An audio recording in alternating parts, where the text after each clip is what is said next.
Hello, everyone.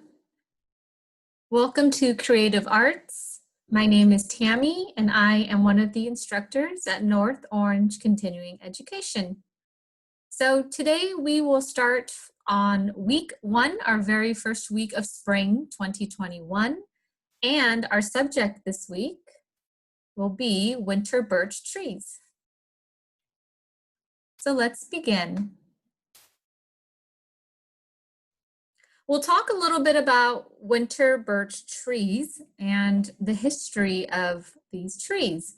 So in many maturing forests of the Northeast, you most often spot the gleaming white bark of this tree only on a rotting log on the forest floor or on a standing dead tree snag.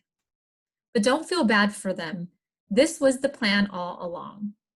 Paper birch employs an interesting and effective get in fast, produce and distribute seeds far and wide and die strategy that has worked well for them for many eons. Known as what forest ecologists call a pioneer species, paper birch is one of the first northern trees to settle in open areas. When their seeds land on the bare soil with ample access to sunlight, they are able to germinate and grow quickly before other trees and plants can shade them out. By the time they reach seed-producing age, as early as 15 years old, the process of forest succession may have begun around them, in which case the birch trees' days are numbered. They don't compete with other species nor tolerate shade well. A forest-grown paper birch that reaches over 120 years is definitely indeed quite an old one. The most obvious and instantly identifiable characteristic of paper birch is that bright white bark.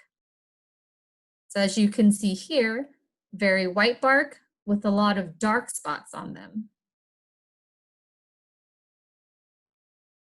The culprit behind the whiteness is a fascinating compound called bituten, a hydrophobic, which is water-fearing molecule.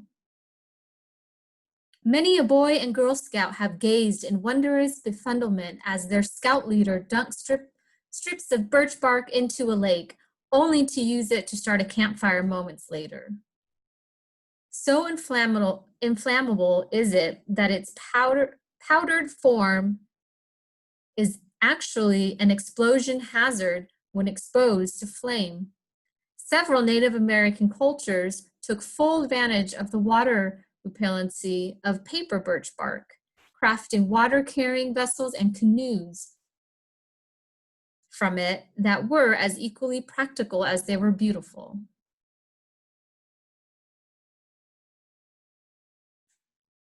So in our observation corner today, which of these art pieces is your favorite winter birch tree painting and why?